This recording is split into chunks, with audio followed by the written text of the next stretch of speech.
I'm showing you how to make a column of holes in Sprang. This is the last of my videos on hole designs in Sprang. After this, you should be able to create any design with holes. So personally, I struggled a long time with trying to figure out how to make a straight edge between regular interlinking and an area of all over holes. The reason for this is because you have your hole pattern offset in a kind of diamond pattern. This means that every other row, the area of holes is shorter by one hole to maintain this pattern. To combat this, I think of those shorter rows as closing up the prior row's end holes. As usual, pattern rows take place on shift rows. Nothing happens in the design on basic rows, and I will be further separating out the pattern rows into short rows and long rows.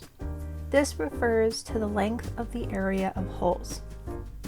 My column of holes is 3 holes wide on long rows and 2 holes wide on short rows. So this is my first pattern row, and it will be a long row, so I will be creating 3 holes in the middle of my warp.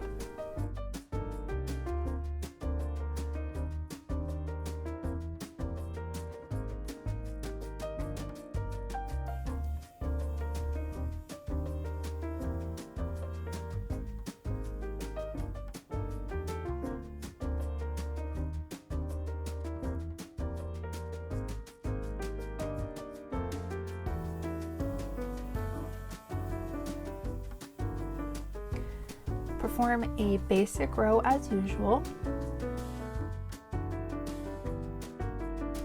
The next pattern row is a short row, so I will only work 2 holes.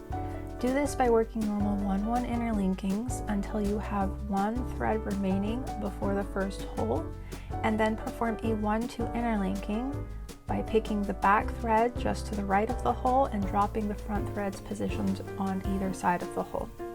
This is the 1-2 interlinking to start your first hole. Perform a 2-2 and then a 2-1 interlinking to finish making the 2 holes, and then continue with normal 1-1 interlinkings. The way to recognize where to end your row of holes on a short row, if you're not counting how many holes you need to make, is that you will need to perform a 2-1 interlinking with the back threads that are positioned on either side of the last hole from the previous row. On the follow-up long row, you will open your first hole just to the right of the last hole from the previous pattern row. So when you have 3 front threads left before the hole, perform a 1-2 interlinking, then 2-2 interlinkings, and finally a 1-2 interlinking to create 3 holes. Again, if you are not counting how many holes you need, you will need to pay attention to the holes from the prior row to know when to stop making your holes. For the long row, your last 2-2 interlinking will include dropping the 2 front threads positioned on either side of the last hole from the prior row. Finish by performing a 2-1 interlinking and continue with your 1-1 interlinkings. So there you have how to make a column of holes in your Sprang warp. Thanks so much for watching. I'll see you next week.